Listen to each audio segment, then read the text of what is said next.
Okay, so welcome everybody. It is 3 o'clock on Wednesday, Eastern Time, and today is April 17th.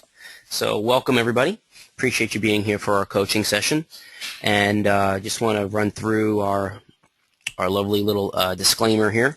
Again, this is for educational purposes only. So make sure that that I am not a licensed broker or dealer. I'm not here to solicit accounts, nor am I here to give you trading advice. Just educate you on trading scenarios. Please make sure that the trade you put on in your account is solely your decision, and that you're not making your decisions based off of anybody else's, and that your risk in your account and the risk that you put on your trades is something that you understand. Alrighty, so of course, if there are any questions, folks, please know that you can always send me an email. I'll be more than happy to help. You can also call me in the office, although I am not in the office today. I'm actually up in the Boston suburbs today. Drove up for a meeting that I have this evening. Going to be giving a lecture on trading options to a trading group up here. So with that being said, let's drop this out of the way. And let's take a look at some of the market and get an idea of what we are looking at. So we also can do this here, and I'll leave this open. So we just do a quick little market rundown, and we can take a look at. Let me just move that over there. Sweet. You can take a look at something like IBB. So you have an idea of what the markets are doing. You say IBB has got this pullback over the last couple of days, and this could be setting up for a bullish breakout, which would be that bull flag pattern that continues to be a very popular pattern of mine, just because I see a lot of it. There's that bull flag at the top, and so if we get a break, then we can see the continuation of that uptrend. So IBB is looking good. Gold obviously is broken down significantly. I don't see any rallying in the gold market. It's just sitting here looking to. It's a bit bearish, and if it continues to break down here, I'd see a break of that low as another possible entry to the downside. All right. And just so you guys know, I'm a little bit limited today. I only have my laptop with me because I am in a hotel business center. So I only have one screen. So if I don't get to your question right away, I do apologize. But I'm trying to do everything off of one screen instead of have everything set up the way I normally do. So IYT, this thing is also looking like it's breaking down here, which is the transports. It created a high, and then a lower high, and then a lower high. So you have three successive lower highs, and then a low, and a lower low, and a lower low. So three successive lower lows are lower positions. So we are starting to see a short-term downtrend in the IYT. And we'll go through this a little bit quickly, and then you'll see why I'm doing this in a second. We're getting another breakdown in real estate, but this also could be considered again a bull flag. So I'm not very bearish on IYR. That could still be considered not a great flag, but still not bearish on it. The XLY, again the same XLY, looks very, very, very similar to the IYR. So they're very similar. And that's a support bounce right here that we're getting. So not bearish on that either. Okay. RTH, same thing. Getting a bounce as well. And also the XLV. You'll see a common theme here. Many of them are possibly, and I use the word possible, giving us support bounces or this bull flag starting to form, which is helpful when we're starting to look at what we're going to trade, right? PPH, same thing. The XLP, same thing. Now here, the industrials has broken down similar to, if you go back all the way up here, to the IYT. So if you look at the IYT, okay, and then we scroll back down to the XLI, they're both breaking down a little more significantly here. XLB, the materials, is breaking down as well. Semiconductors is going a bit sideways to breaking down. The XLK sideways. XHB sideways. And the XLF is sideways to still in a bullish position. Okay, so when you start taking a look, folks, at when you look at these 15 different ETFs that do track the market, just out of curiosity, what type of position are you taking in terms of bullish, bearish, or neutral? Are you still bullish in the market? Are you less bullish than you were last week? These are important things to look at. For me, I am less bullish than I was last week, and those are some things that you should ask yourself every week. What was my posture last week? What is my posture this week? 75% in cash. That's one question came in. One comment came in. 75% cash from one person. I can't argue that. Cash is a position. It's not one that makes you money, but it certainly isn't going to lose you money, and people forget that. If you get nervous, if you're not comfortable with the market conditions, then being in cash is the best alternative. Okay? Just remember that. All right? It's not always about what you can make, but it also is what you have the ability to lose, and you can have significant losses if you don't know what you're doing. Yes, Guillermo, thank you for mentioning that. You've learned that cash is a position. It's absolutely a position. So, with that being said, we will get into some trades that I've been looking at, but I also want to get into some questions. These are some questions that I was given, and I'd like to share with, because they don't have anyone's name on it, and it's got some pretty valid information here. So I just want to kind of slide it over to the side here so I can kind of get some things done. So on this trade that this trader has here, it's a KO position, which is Coca-Cola, and it's a debit spread. Okay, so let's go take a look at this KO. First of all, let's go look at a chart of KO. KO. Because this is a great question. I really like this question. Okay, so KO's had a beautiful run. Okay, Coca-Cola. And it had a nice breakout, and it's really had a good push through here. Now, if you're a Bollinger Band guy, you'll obviously see that if you use Bollinger Bands on KO, and I'll do that as well. Studies, load studies. You can see that we're way on the outside of the range of Bollinger. Okay, so that does give us the possibility that it wants to then recoil back down like a rubber band. So that might be an idea that KO has been stretched and it wants to snap back down before it makes its next run higher, which is a possibility. Popping down from 42 and change down to 41 is a definite realistic possibility to get down. That would make it bearish. It would not make it bearish. It would just make it a pullback. Okay, so the question is, it's a profitable trade for this trader, and what do you do? What position do you take in here when you have a profitable debit spread?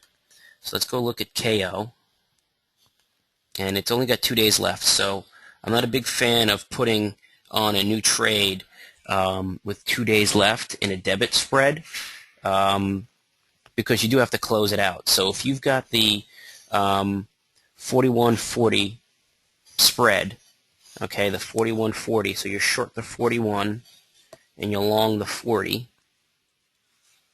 that can only be worth a maximum of $1. Okay, for anyone who doesn't know this, the spread is $1 wide.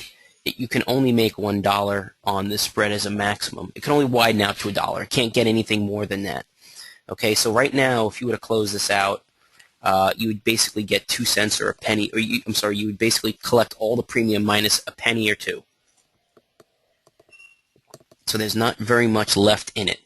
Okay, so check with your broker. Make sure that usually you want to close out debit positions and to take the profit, because since it's above the strike price you sold, they're going to call you out on that 41, and then then you can exercise that 40.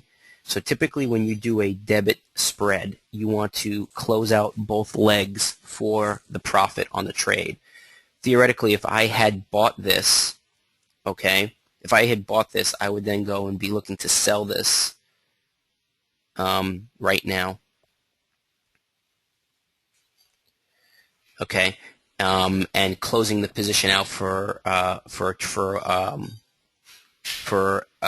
profitable trade.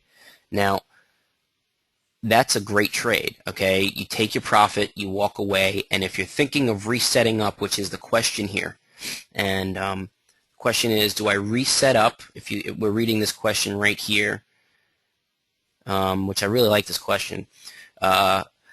Can I get additional profit by either rolling up to the 42.50, 41.50 for April, or rolling out to May? Okay, so the answer on both is yes, but is it worth it? So if you were to basically close out of your position for profit and then do the 42.50, 41.50, you'd essentially be selling this, buying this. So you'd be able to make $12 on this by Friday. So the question you have to ask yourself is, you're going to close out of a position and pay 2 commissions, and then you're going to open up another position, pay 2 commissions, and then sell it out on Friday. So you basically, know that you bought it, and now you're going to sell it, this one position, and then you're going to go buy another position and sell it out in 2 days. If you're going to only collect $12, and that doesn't include your commissions, is that worth it for you in the trade? That's the first thing you have to ask yourself. What's it going to cost you to place that trade and close it out? Because if it's going to cost you $3, then you're spending $3 in, $3 out. That's $6. If you're spending $6 and your maximum profit is $12, then all you can make after commissions is $6. So in my head, I would not be doing that type of trade, because there's just not enough premium built into that. Okay? Yeah, not worth it is what I'm thinking, because there's not enough premium. And you also, really, there's 2 reasons. Number 1, it's not enough premium built into your trade, and number 2, it's because of that. The kind of the second to it is you're paying 50% almost in commissions, most likely, just to put the trade on. Now, what I do like better, though, is what you're saying. I mean, about the second part, which is called using the Mays or rolling out to May. I would think the best thing to do is close this position out that you already have for April, book it, and catalog it as your profit. Okay, give yourself a pat on the back. It's a nice trade. Okay, you can see from KO it's had a beautiful run. All right, you can see also there's the old resistance at 41.50 will now be new support. So setting this back up for May would be a much more likable candidate for that trade. Now, obviously, 41.50 is not available, but 41 is. So let's just out of curiosity, if we sold the 41 and bought the 40, see, this is a trade that you can only make $13 on. So it's not very, very profitable. Maybe if we do let's see here. Premium is very, very cheap in this. This is risking 2 to make 20. Still not really that attractive. There's really not a lot of premium to be made in here. Where's 42.50? So right now we're right at 42.50. So if you were to do a 42.50 40, that's a $2.50 max loss, and you're collecting $1.88. So you're only going to be making 70 cents on this, which is pretty good. Okay, this is a pretty good premium. You're risking $1.90 and making 60 cents. Actually, is really what it comes out to. Okay. The question is, are you comfortable with that probability? And the probability on this trade is probably going to be about a 50-50 or even a little less. Your delta on this trade is 50%, is 0.5. So just a rule of thumb, you have about a 50% probability that this stock is going to be at 42.50 or above on expiration. So my answer to this one would be no as well, because I don't want to risk 60% of the trade for a 50% probability.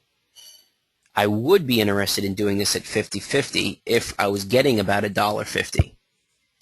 Okay, if I was getting $1.50, which would be more than half of the strike width there, I would do it.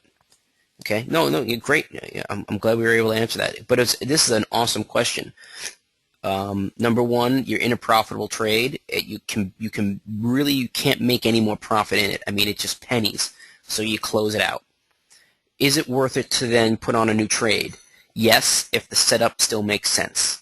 And so I still don't see where in here the setup would still make sense. So then the thought is, if it doesn't make sense, then I need to walk away. I don't even really think there's another one out there that would, like if we sold the 40, because the premium isn't very good. But thank you. This is a great question. Sold the 40. Now I'm going to tweak around, because I always like to then tweak and see if we can amend some things. Yeah, see, even with a $5 wide strike, you're risking $487. And let me show you what I mean by how much you can make. I'll actually attempt to place the trade, but I won't go through it. Okay. So if I go to place this trade right here, it's telling me what my max loss is at 487 and my max profit at 13. Not really want to make 13 bucks. Okay. Duration. The question is, I keep listening to traders term duration. I understood it's more important than direction. What does that mean in practical application? Well, duration, if I'm understanding the question correctly, with what duration is, if I want to make sure, are you talking about how long that you're physically in the trade?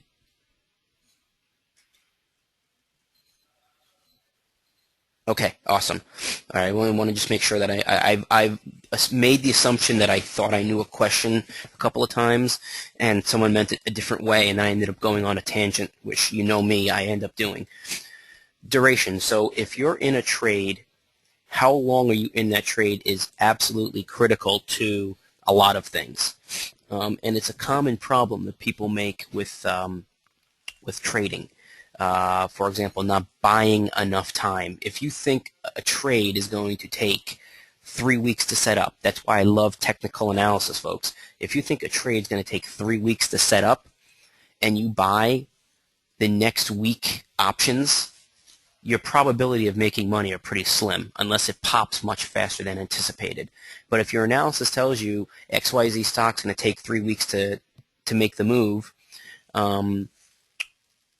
and you don't buy enough time, or you think that it's going to take 3 weeks to make the move and you buy the next month out, which happens to expire the same 3 weeks from now. If you think a stock is going to make a move within 30 days from now, right, 3 weeks, 21 days, and you go out and buy the May options, you're really putting your back up against the wall to being right on that duration, because what happens every single day with options, whether they're open, whether the market's open or not, every day that goes by, options start to decay.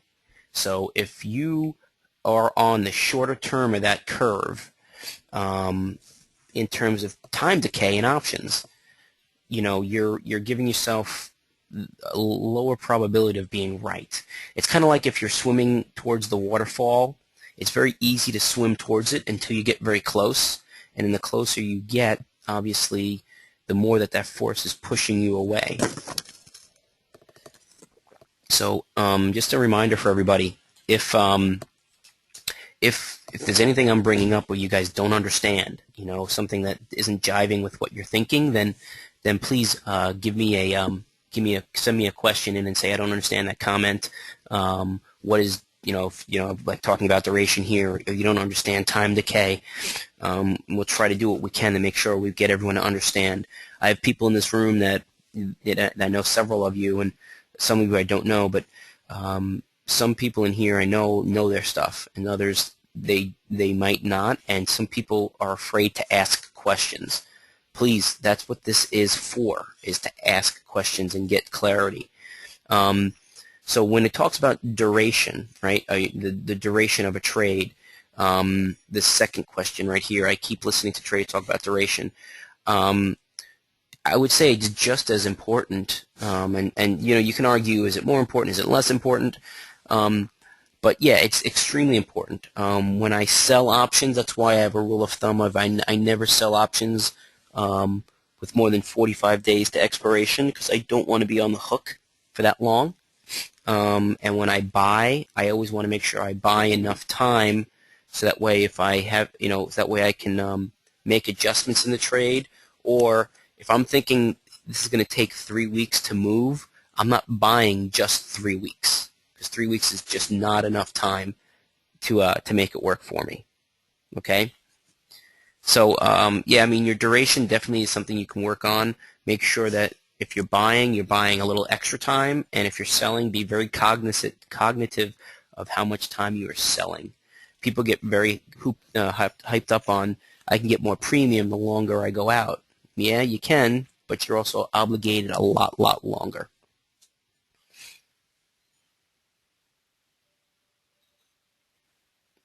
This third one we're going to handle, and then I'd like to get into a couple of questions. A couple of trade setups. This one, it's kind of interesting. If you read the question here, it's talking about selling a put and selling a call with different strike prices, and it's not naked. Well, I'm not sure which brokerage that would allow you to do that. You definitely wouldn't be able to do it into an IRA, because the short call automatically would make you, without having a stock underneath it. The question says, I noticed that traders sell a call and sell a put different strike prices, and apparently the spread is not naked. Well, let me show you. If we just stay right here on KO and sell these two different positions, we're in a margin account, and you can see that this would be possible. Okay, I can do it. I can place a trade. I can take profit of $112, but I can have a very large loss, because it calculates out max loss. In an IRA, it can't be done. See where it says illegal? Okay, so in a margin account, this can be done. Okay, you can sell two positions. You are naked, though. It's called a naked strangle, or a short strangle. Okay. The thought, though, is what would happen. So it technically is a naked position, but what ends up happening is, if you have the right to have the stock put to you, and you have the right to have the stock taken away from you, all in one trade here. Selling the call is telling the market they can take your shares. Selling the put says they can put the shares to you. Okay? So it's kind of caught in this, you don't want it to go up too much, you don't want it to drop too much, because you want it to stay range bound. The problem with that, though, is you have two naked positions. So you really want to make sure that you cover yourselves. I've yet to see it where it's not covered, unless you're talking about doing it if you do this in a margin account, it's still naked, but you can legally do it. If you don't have another long call out there, or you don't have the shares of stock, you're still naked. You have full exposure to the market. Even with shorting that put, you're still exposed to the market. So unless there's, you can maybe send me an email on what trade platform they're doing that on or something, and we can look into it. But as far as I understand it, it's still a naked position. No problem. So I was doing a little searching around, and I was taking a look. And of course, please, if there's any other questions that pop in, make sure you do tell me. Looking at some stocks that are trading. I did get an email. Oh, DVA was also brought up, so let's do DVA.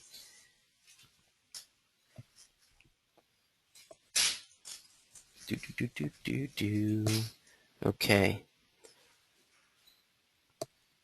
So here's a stock that has a very nice uptrend.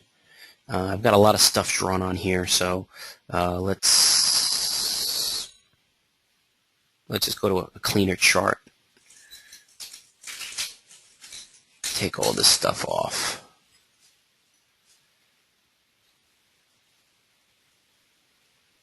And let me just move this over. There we go. DVA.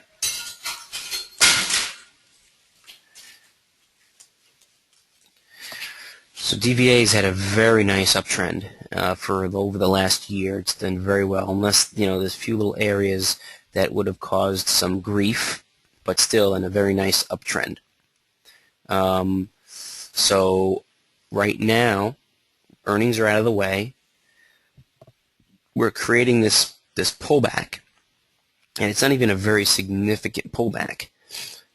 So we'd be looking for this thing to make another run higher. That's what I would be looking for. Gapped up, shoot, darn it, gapped up slightly, or nicely, I should say. And I'm just going to kind of go and grab a bunch of points.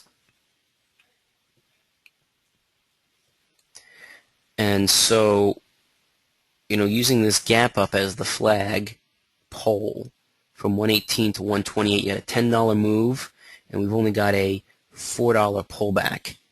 So what I really like about this, from a it's not ready to trade yet, but it might set up soon. Is two things, and one, it's still bullish, so I'm liking the setup to be a bullish continuation. Number two, it's holding the previous high,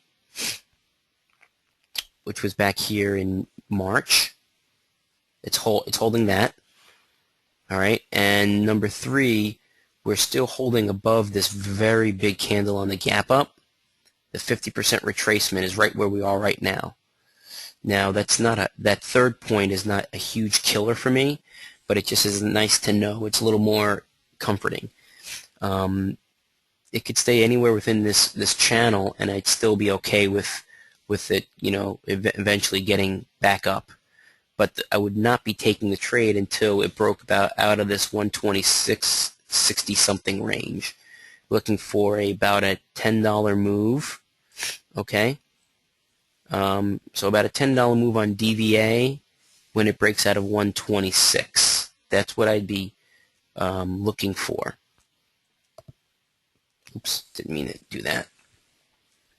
Now, because I'm looking at such a fairly decent move in this, most likely I'd be looking at a directional call or a put, or in this case, a directional call. So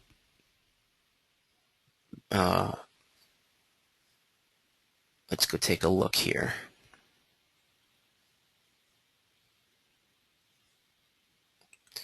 And let's go to the trade page, make this nice and big. And so DVA,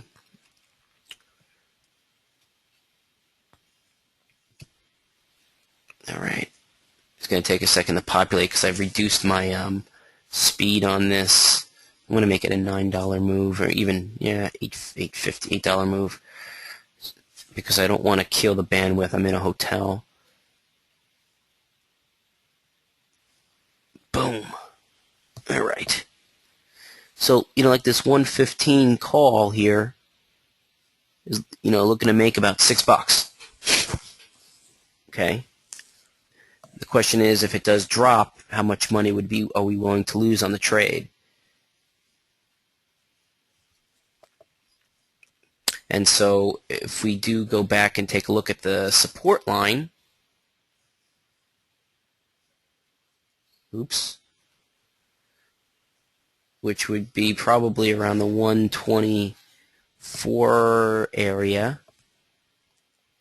Go back over, grab the here. So we're basically looking at, if it drops from this point, another 50 cents. Let's give it 75. So you're risking 2 to make 6. See here where this would say, it's even a little bit less than that, but you're risking $1.50. So let's just call it 2 just for argument's sake. So in this trade, you're risking $2 to make $6. Would anyone be interested in placing a trade that's risk-reward is risking 2 to make 6? Or risking 1 to make 3, basically? Anyone? What do you guys think? Is that a viable trade you guys would like to put on? Yeah? I'm not getting too many yeses there, so is this a... yeah, okay, I get one, absolutely. Yeah, I mean, good, guys, I think this is a good trade here. It's not going to break out yet, so I wouldn't be taking it just yet, but if it does continue on its pattern, I would be looking to get into this, right? Yeah, so I mean, this is a nice trade. I mean, look, it's a bullish stock. It had a pullback. All right, we got 1, 2, 3, 4, 5, 6, 7, 8, 9, 10, 11, 12 days in this thing here. So you could theoretically look at buying into this May. Okay, but I think you're really putting yourself up against it. You're buying yourself one extra week. This might take 12. Oh, you should say it, buying yourself an extra 2 weeks. If it takes, and it didn't break out yet, so it's not. This could be a 12 to 15 day trade, and you've got 30 days. Okay. So yeah, I mean, you could look at a debit spread, which I would do for the May time frame. And if you were to do that, let's sell the 115 and buy the 110. See, here's the funny thing is, you sell the 115, buy the 110, and you can only make $20. What about the 120? 120. This is for May. So see, even here, you're risking $420 to make $80. So that's not going to give me a lot of. It's a higher probability, but it's not giving me a lot of premium for the risk. There's really a lot of risk in this trade. I've got $400 of risk to make 415 to make 85. So there's really not much, there's not enough reward to justify the risk to me. I need to collect $1.30 in reality on this to really make it worth my while. And the credit spreads don't really give us much premium at all. You can see how cheap these options are over here on the put side. So the only really viable trade here for DVA would be the directional call of the bullish trades that we could put on, because the debit spread is it's too much risk for the reward, and the credit spread is nothing. It's not even. It's what they call an alligator trade.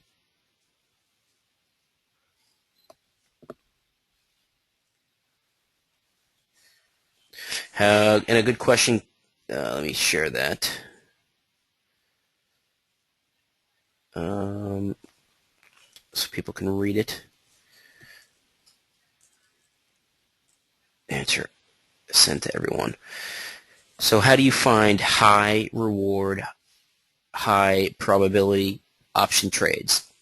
So that's the holy grail, right? To high reward, high probability.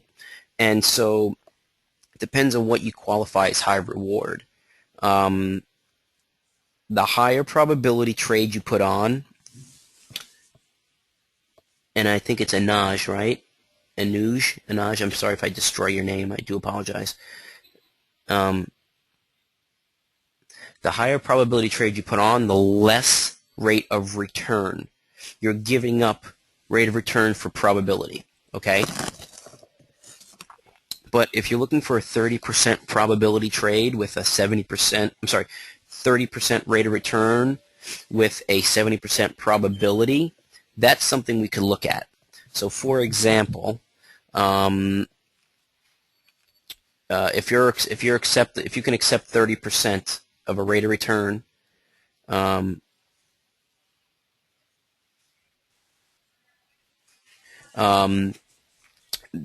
if that's for the trade, not in your account but in the trade, yes, high reward, high rate, high reward meaning high rate of return. Yes. Okay. So what we want to do is let's look at a couple of trades here that are possibly setting up for us. So like Walmart, WMT. This is giving us a nice bullish signal here. Okay. Now, this one might not give us the premium. It's setting up for another bull flag, and we're probably looking at a move of about $4 and change. Okay, but let's look at a vertical spread on this to answer your question. Let's see if Walmart is going to give us what we want here. And it's not. The premium here is not going to give us what we want because we're risking $2.50 to make 30 cents. So on a 250 wide, I'd want to get probably 60 cents or so. That's what I'm looking for. So let's look around a little bit more. This is a great question. Great question is what is reasonable, right? And reasonable is this Windows 8 thing drives me nuts. I am sorry, guys. Windows 8 is so jittery.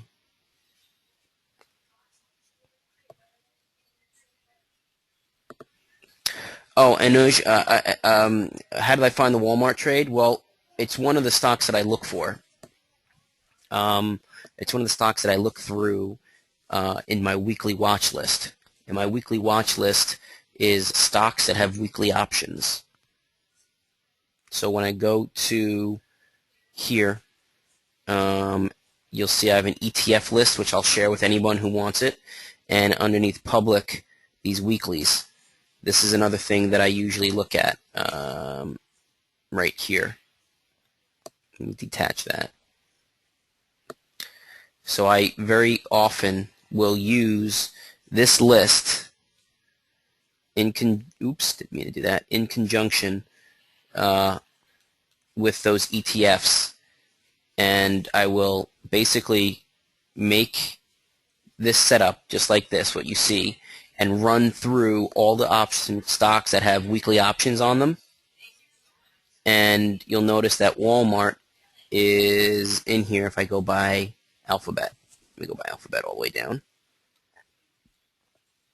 WMT is right there.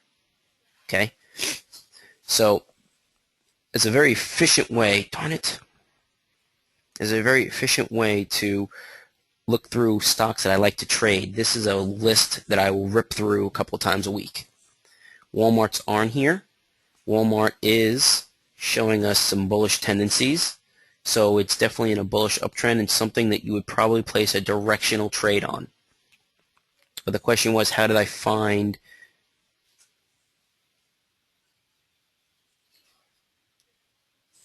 how did I find it and how did you find that you should trade Walmart? So I found it in the weekly watch list, and it's giving me a technical setup right here.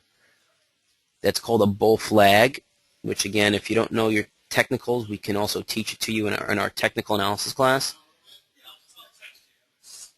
just like that. So it's poised for another break to the upside. Not yet, but it's poised to. So if it does break to the upside, I would expect about a $4 move. But your initial question was, is it worth it to place the trade and probability-wise? So let's kind of hunt through some stocks I was looking for. Bullish, bearish, or neutral, and get an idea of what we could see happening, like CMG, Chipotle Mexican Grill. Here's a stock that had gotten beaten up a while back, and now it's on its uptrend, and it's got recent support here at 330. Okay, so just out of curiosity, 330 on CMG for May. I don't want all. Let's go to 10 strikes. Okay, so 330 is support. Okay, if I go to support at 330 and I do a $5 wide strike, I'm going to collect $1.75. Okay, so here's what you can start looking at. Here's your risk reward. All right, and this will answer your question for you. Here's your risk reward. Okay, you're risking 330 to make 170. Okay, 330 to 170. Anyone want to give me the rate of return on that? 330 for 170. And I will start doing oh, darn it, this, I can't stand Windows 8. Yep, so about 50% rate of return. Okay, and then let me go over here and right click on this and then do analyze a duplicate position. Okay, and this trade, which is for May, and set slices to break even, would have a 58% rate of return. Okay, so here's your 50% probability, 58% probability with a 50% rate of return. Don't know if that is justifiable to high probability. It wouldn't be for me. More of a higher probability would be if I did this one.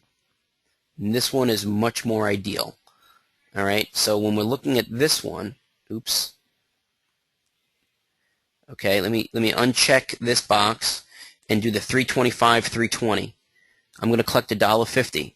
So if you're going to collect $1.50 and you're risking 5, now you've got, $350 of risk. So here's your 33% rate of return, 40% rate of return, and you have a probably 60, yeah, look at that, 62% probability. So would that qualify for you?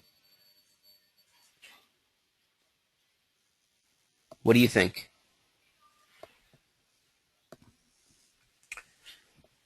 That this is, your question was, reward, rate of return and reward. So would this be more comfortable in what you're thinking? I would. This is what position I would think is a little more justified. You're risking 350 to make 150, and you've got a 2/3 shot of being right. You got a 62% probability.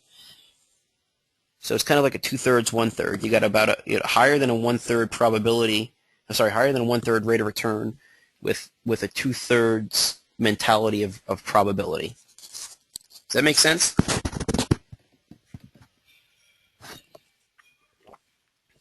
Man, that's that's pretty much what I'd be looking for. Something that's uptrending. Okay. And where did I get CMG from? Well, what's funny? It's right on that weekly watch list again. It's on those trade stocks that have weekly options. So I'm telling you guys, I agree. How to find out that your trade will be filled? Well, you got to put it through your, let's put this in. Okay, let's put it in. The question is how would you know if your trade gets filled?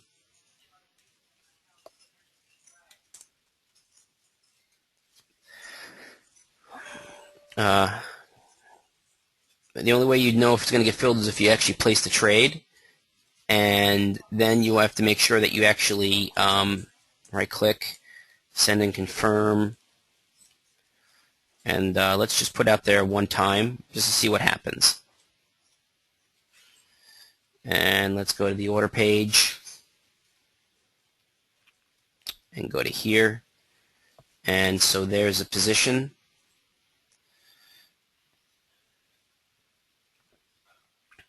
And let's right-click on it and cancel or place order.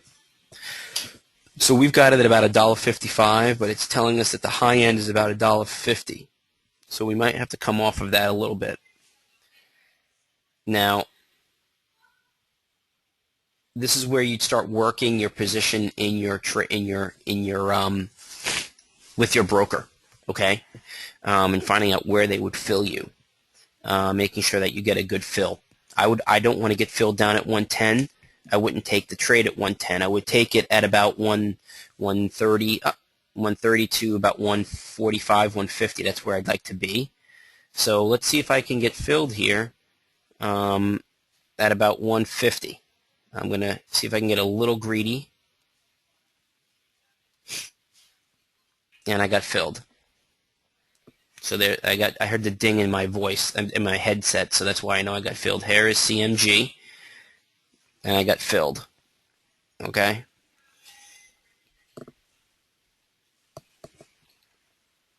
Now, it depends on your broker, who you use, whether or not they'll fill you. And yes, remember, guys, that this is a paper account. Okay? I'm putting a trade into a paper account. All right? This is a fictitious account. But that's how I would go about making that analysis. I hope that helped help you understand what I'm looking for, and if that would jive with what you're looking for in terms of rate of return. All right. So let me go through a couple other stocks that I think are moving. Someone did email me yesterday a couple of stocks that they were looking at, and one of them is Apple. And that person isn't here. I always get asked about Apple. Always. I mean, I can almost bet on it, but I don't bet. I go to Vegas, I don't bet. I just hang out. So, what is your position on Apple? Anyone want to give me their opinion on what Apple's doing right now? What do you guys think?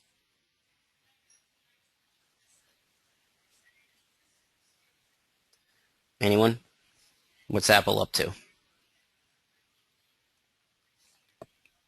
Yep. Deborah, great to see you. Breaking down? Yep, I agree. So my analysis on Apple with the breakout today was breaking out of support. So you can see the support line here at 419. And the breaking of that would have triggered a bearish trade, which would have been right here in the morning. I didn't get a chance to put this in because I was driving this morning early. Not too early. Got on the ferry and came across to get up to Boston. And so you can see the breakdown has been all day long. Now we have a bearish position in Apple someplace. Where is it? No, I don't. Where is it? Oh, it's in my personal account. That's why I don't see it here. I shorted the 440 up here. Okay? So it's the April position. What do you guys think I should do? I'm going to ask you guys. Apple's breaking down. Someone asked me what my opinion is on Apple, and Deborah kind of nailed it on the head, breaking down. I've got the 440 call spread, credit spread, which means that I don't get in trouble unless Apple gets up to 440. What do you guys think I should do with it? Just out of curiosity, what your opinions are, I'd love to hear. Apple, I've got the 440 April, regular Aprils, which has 2 days left. It's not even on here. So I've got the 440, 445. Okay, I can make another $2 on it. I think it's the 440. Don't quote me on it. It's either the 440 or the 435, 440. What would you guys do with it, just out of curiosity? If you had the 430 or the 440 credit spread, which means that the stock is going to give you trouble, or you'll lose if the stock goes up to 435 by Friday, and there's almost no more money you can make in the trade, what would you do with that position? Come on, guys, someone answer it. You guys are traders. You put on a trade, and you can barely, you pretty much maxed out the profit. What do you do? Let it expire. Great answer. Close. So the answers I got back, I will share with you. Okay, awesome. I'm getting some good answers here. I'm going to share them with you. Q.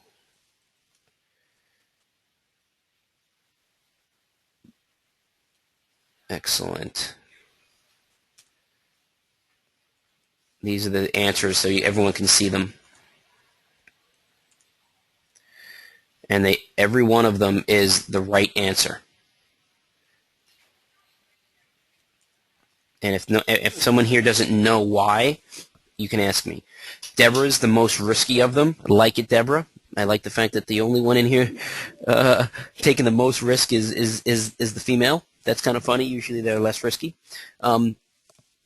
But letting it expire means that you're going to let it close out for profit on Friday, which means that if it did run up against you by Friday, you would be in trouble, and you have very little time to fix it.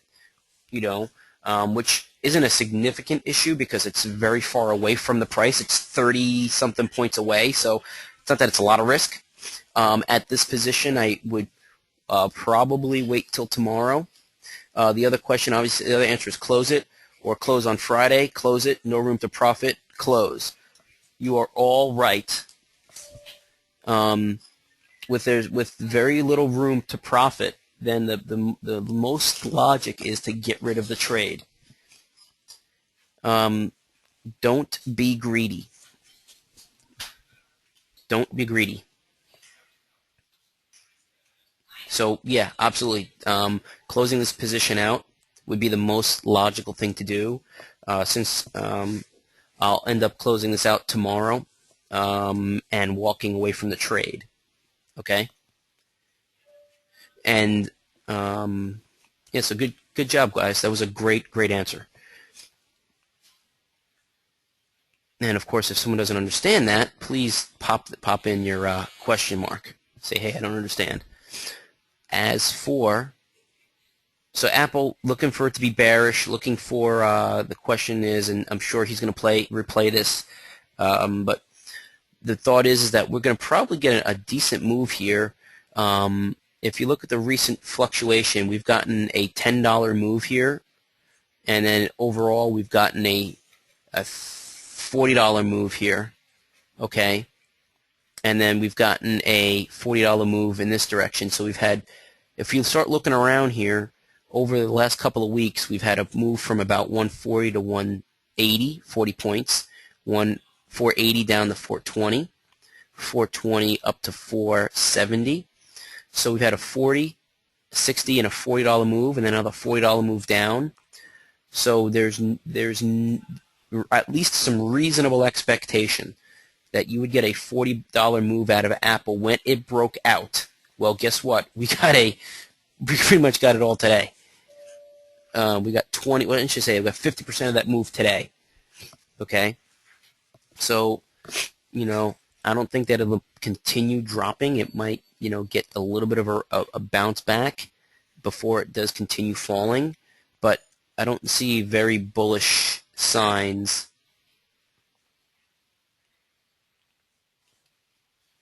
on Apple. So one of the traders brought in here said I took a debit spread to 395 400. Debit spread 395 400. Did you do the put spread? Was that the you're along the 400 call. Okay, so you want it to stay above 400. Okay. I like I just said, I think it might have a little bit of a push higher before it does fall again. But it is in a kind of a free fall state here. So I'd be a little bit cautious of that $400 line holding. Oh, you're along the 395. So I really be cautious of watching that, because you can see that it has not had, it hasn't really had some favorable news coming out. So my position is that I am still bearish. I'm still bearish on Apple. J&J has a nice uptrending position. Not looking to enter here right now, but if we get a little bit of a pullback on J&J, or we break through resistance, although volume has been pretty nice, J&J's had a nice run, so I would really be waiting for a pullback on this. Okay, J&J's looking good. Here, write this one down: Walmart, WMT. Okay, CMG we already talked about. CF broke down. Now I had mentioned this last week. Okay, and so here's the follow through. Now, wait a minute, I did 2 coaching sessions last week. I did this one and I did a private one. So darn it, I'll have to take a look at the before I hang myself here a little bit, where I mentioned it. But this is what we saw in CF, and then this is what we got. Okay. Oh, GG, that was the one also. GG. And you can see that right here on my Twitter following here. GG. GG broke down as expected. Look to take profit if GG climbs back up to the high of the day. That was on the 15th. Shoot, sorry guys. On the 15th. Well, guess what happened? Here was the 15th, right? And so it never, it continued to break down. Oh, 12th. Here's the 16th. So,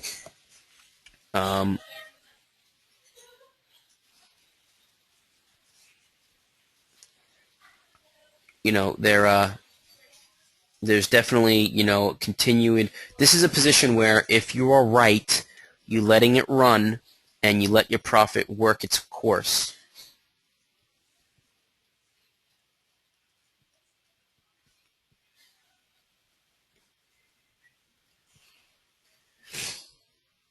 So I've moved the stop loss up, okay, because it's still in a free fall and the market's starting to kind of get a little more bearish. So, that's where you let your winners run to their target and then you put your stop loss in place. So Glamorous Gold isn't giving us a setup right now, but it is one from last week that we mentioned. Nice follow through here. So, these things are working out, man. I mean, we're doing pretty well with the trades that we've talked about.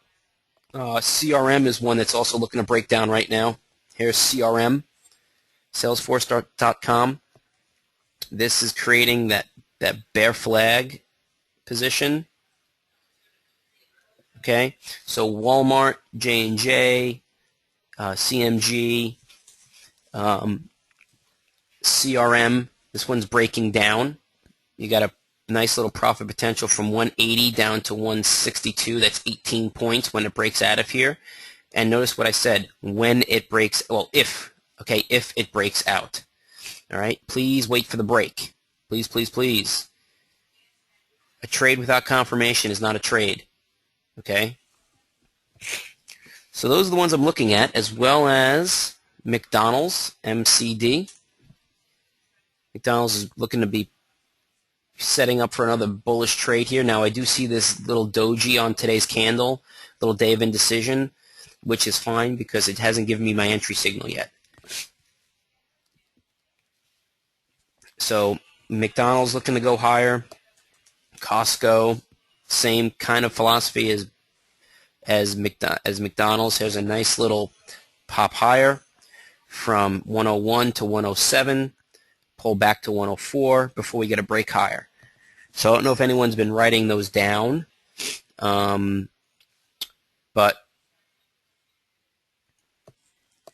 we have Walmart, we have Apple breaking down already. Don't get into that, please. It's already had a huge move. CMG, CLF, CRM, Costco, McDonald's, MCD, COST, right? Those J&J and PG, Procter Gamble. Those are the ones we're looking at. Oh, I do have one other question that's popped in here. Did anyone else? Well, I have a raised hand. Randy, you raised your hand. Do you have a question, or you just accidentally raised your hand? Sorry I wasn't at our meeting on Saturday. I was sick as a dog, man. My kids were sick. I was sick. What a mess. Are there any other questions, folks? Yeah, I am feeling better, thanks. Let me just bring this back up so people can get in touch with me. So great. I mean, hey, we got some great questions today. I really appreciate the questions. Really good justification, Anaj. I'm sorry if I kill your name. I so apologize. Great question about the risk reward and the other questions that came in. Guillermo, your questions always really good. I appreciate them. And so, you know, I hope you guys are really picking up some of this stuff here. Again, if you have any questions, please do send me an email. And for you guys that your trial is running out, please make sure that you give us a call or send me an email about continuing with the chat or continuing with the coaching. I'm hoping you guys see some value in these trades that we put on, or trades that you shouldn't be taking. I get a kick out of the trades you shouldn't take more than really the profitable ones, because making money is always great, but losing money always feels worse.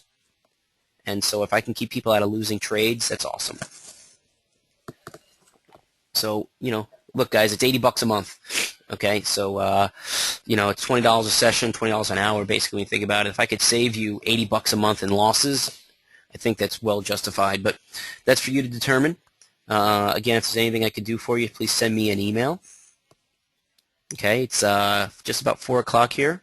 And what did the market do here? Let's take a look. So the market did end up closing down. And right here, see? NASDAQ closed down. S&P closed down. The spiders closed down. Dow Jones closed down about 140. You're absolutely welcome, everybody. I'm going to turn off the recording. And again, if there's anything I can do, please do send me an email. And we can definitely see what we can do to help you guys out with your trading. Remember, we also do Forex as well.